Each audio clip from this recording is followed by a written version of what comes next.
हे मुनि, हे पुरारी, शिव जी जिस पर कृपा नहीं करते वे मेरी भक्ति नहीं पाता। हृदय में ऐसा निश्चय करके जाकर पृथ्वी पर विचरो। अब मेरी माया तुम्हारे निकट नहीं आएगी। बहुत प्रकार से मुनि को समझा बुझाकर तब प्रभु अंतर ध्यान हो गए और नारद जी ने श्री रामचंद्र जी के गुणों का गान करते हुए ब्रह्मलोक को चले। शिवजी के गणों ने जब मुनि को मोह रहित और मन में बहुत से प्रसन्न होकर मार्ग में जाते हुए देखा, तब वे अत्यंत भयभीत होकर नारद जी के पास आए और उनके चरण पकड़कर दीन वचन बोले, हे मुनिराज, हम ब्राह्मण नहीं हैं, शिवजी के गण हैं। हमने बड़ा अपराध किया जिसका फल हमने पा लिया। हे कृपालु, अब शाप दूर करने की कृपा कीजिए।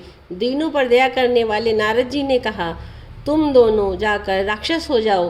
तुम दोनों महान ऐश्वर्य, तेज और बल की प्राप्ति हो। तुम अपनी भुजाओं के बल से सारे विश्व को जीत लोगे। तब भगवान विष्णु मनुष्य का शरीर धारण करेंगे।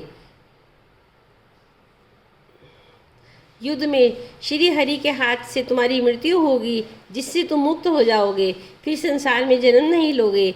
यह कहकर दोनों मुनि के चरणों में सिर नवाकर समय पाकर राक्षस हुए। देवताओं को प्रसन्न करने वाले, सज्जनों को सुख देने वाले और पृथ्वी का बाहर हरण करने वाले भगवान ने एक कल्प में इसी कारण मनुष्य का अवतार लिया था। इस प्रकार भगवान ने अनेकों सुंदर, सुखदायक और अलौकिक जन्म और कर्म किए हैं। प्रत्येक कल्प में जब जब भगवान अवतार लेते हैं और नाना प्रकार की सुंदर लीलाएं करते हैं, तब तब मुनीश्वरों ने परम पवित्र काव्य रचना करके उनकी कथाओं का गान किया है और भांति भांति के अनुपम प्रसंगों का वर्णन किया है, जिनको सुनकर समझदार विवेकी लोग आश्चर्य नहीं करते।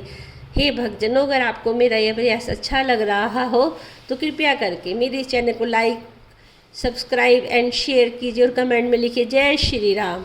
हर हर महादेव।